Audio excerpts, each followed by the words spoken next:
Oh, cool.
No, I'm not going to drill into the batteries.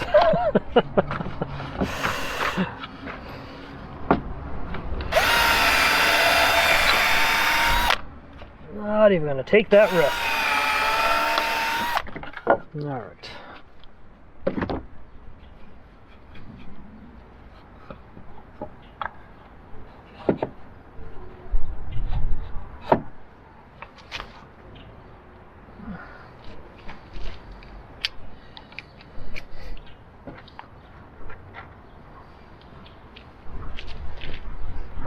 Don't worry, the screws are short enough, they're not going to reach the batteries.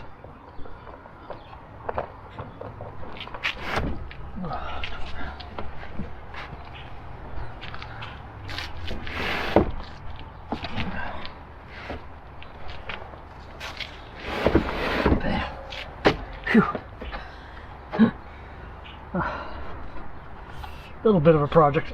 Yeah.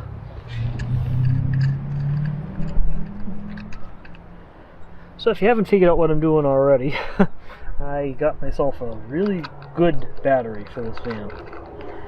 A decent price on some lithium iron phosphate cells that I just couldn't pass up. And now I'm installing. Each cell is rated for 3.2 volts at 304 amp hours. And we got 4 cells here, so what I'm going to end up having is a 12.8 volt, 304 amp hour battery system. So, now, I happen to like being able to build my own system. So, yeah, my original plan, I was going to get 4 100 amp hour pre-made batteries, just so the whole system all put together, not individual cells like this. Wire them all into the van. But I decided I'm going to have some fun with this. I'm going to build something myself, and now it'll take up a lot less space too, because I was going to have 100 amp hour in each, two 100 amp hours on each side of the van. Now the whole battery system, though it's going to be a little lower power capacity, is all going to be right here on this one side of the van. And since it's something that I made myself, I can fix myself too. So if something fails, Whereas the 4 individual batteries, I wouldn't know something failed until I realized the capacity was lower than it's supposed to be. so now the capacity is going to be where it's supposed to be and everything. And this will be a fully self-contained setup, all on just one side of the van. So the other side is going to be opened up for storage space. So I think I'm going to make that into a tool bay. Store all my tools I might need to fix the van while I'm out on the road and stuff. Now this is going to be the battery compartment over here, right next to all the electronics too. So I'll be doing some updates to the wiring as we go along for this to support this too, since I had wired the system up with the intent on buying 4 individual 100 amp hour batteries.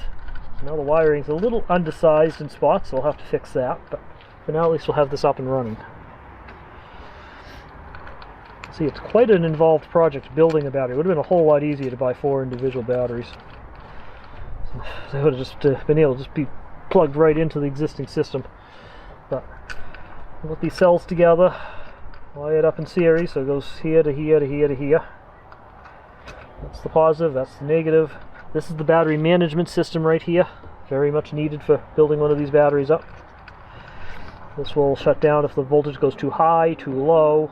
The temperature gets too high or too low. This will shut it off if it gets below freezing. It's got Bluetooth on board so I can monitor the status of the battery pack. It's got everything on board here. This is, battery management is rated at 100 amps, so that should be sufficient for my needs. I'll probably eventually, I mean, I think this wire is a little thin on it, but it is what it is. But I'll eventually wire this thing up with 4 gauge wire feeding it, maybe even 2 gauge. But for now, I'm just going to use what I have, which means it's going to be wired with 10 gauge. Don't use 10 gauge. It's not a good idea. And I'm just going to get this thing up and running for now. That's my only goal. I'll make it better later. So now we've got to hook up another cable that's going to go to the individual cells here to balance this pack off, because this also balances the 4 cells so they'll stay at the same voltage. Right now they're all 3 are at 3.29 volts, I think is what I measured it at. And yeah, I put this on crooked, but yeah, whatever. so that's the next task, get the balancing wires hooked up.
Battery management system is hooked up. It's ready to go. I'm about to take the old batteries offline now. The solar panel's already been shut down. I'm about to engage lithium power. Oh, this is going to be fun. I hope it works. These are disconnected. And the power to the van is now disconnected. As I said, do not, under any circumstances, use 10 gauge wire for this. I'm only doing this now because this is what I have. I gotta buy some additional parts to get the rest of it going. I'm just gonna have to be very careful on how much power I draw. Let's get this in position. Everything else is hooked up and ready to go. Oh, this thing is heavy. Oh. Still a lot lighter than lead acid batteries on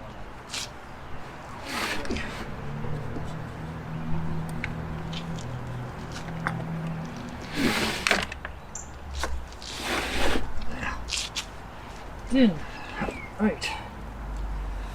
Attach this ground terminal. Yeah. I'm just going to use a bolt for now. Wherever it went. There it is. Not the best way to do this, but it'll do for the moment until I get the right parts. Again, this is just a temporary setup. Get the thing up and running for now, charged up and functioning. So we're ready to plug this in now for the first time. So this is kind of neat. It's got a little Bluetooth module on it, so I can check the status of the pack. It's got all kinds of protections of the batteries. It still needs to be programmed and everything, but we're ready to power this thing up. Try it out. Again, do not use a 10 gauge wire like I'm doing. This is just a temporary setup. There'll be a future video here. We're going to show you how me putting much better gauge of wire on board. But for now, this will work. And we'll see what happens. You ready? Nothing blew up. That's a good sign. Let's see if we got power inside. It was happening. We don't have power. We do not have power. Well, that's interesting.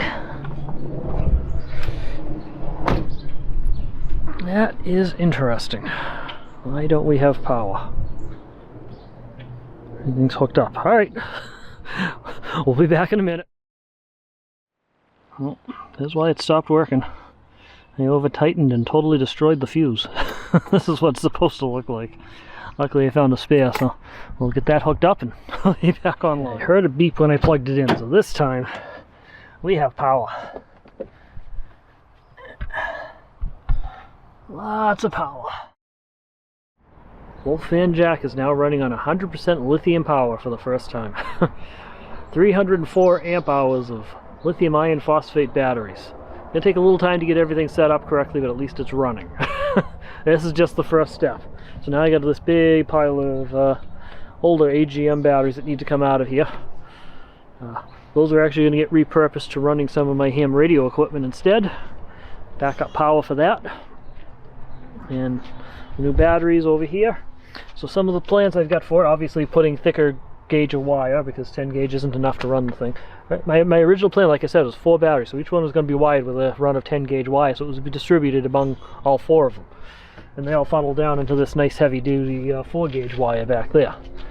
But that's no longer set up that way.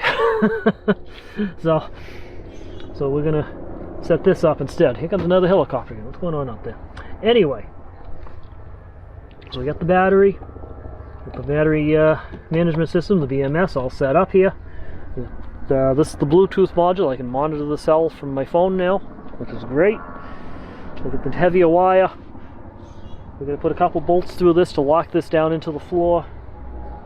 And we're also going to put a cabinet door over it too to seal it up. Eventually we're going to seal the whole box around it, insulate it, and we're going to put a little heating system in it. So when it starts getting cold out, that'll turn itself on. It'll draw the battery down some, but it'll keep it warm enough to keep it charging with the solar panels all winter. I'm also probably going to attach a duct to my furnace, run that to the back here, pump heat into there whenever the furnace is running, so to keep the batteries extra warm, so we won't have to run the electric heater on it. But that's future stuff. That's stuff we're going to be working on, because yeah, it's going to be hard for me for the cold air from the furnace to reach the right. It's going to be hard for the hot air from the furnace to reach all the way to the back of the van without a duct going in here, because this is going to be a sealed box and everything, and it's going to stay cold in there. So we're going to want to pump heat in there when we can too. That's all future plans. Like I said, this side here where I've got batteries, the old AGM batteries, that's going to become a tool bay, so I can store all my tools and stuff in there. So some big plans here for the changes on it. So I know this wasn't a great video, but I just wanted to show what I was working on today. There's some other changes in the van too here. I've taken that desk out. Lights on here for a minute. Let's see what we're doing here. There we go. Taking the desk out, so I got a lot more floor space in here than I had before. So we're going to be setting up a a new setup here. Like I said, this is going to be floor to ceiling shelves for all my food and stuff. This is going to be a nice counter. It's going to go all the way back to where the bed is. I have my closet here, I think. We're still debating that one. If I can find another solution for storing the guitar, I might do that. I don't know. We'll see. We'll see. But yeah, coming along nicely. I'm very much looking forward to my next trip here with all 100% lithium power. I got to get those batteries fully charged though, and I don't really have a super suitable charger for the purpose either, but we'll figure it out. Anyway, just a reminder that this is not a how-to channel. This is just my projects, so I want to show you what I was working on. So make sure you do the proper research and watch YouTube channels of people who actually know what they're doing. Not me. Anyway, with that, we'll talk to you guys later. Remember, slow down and enjoy life.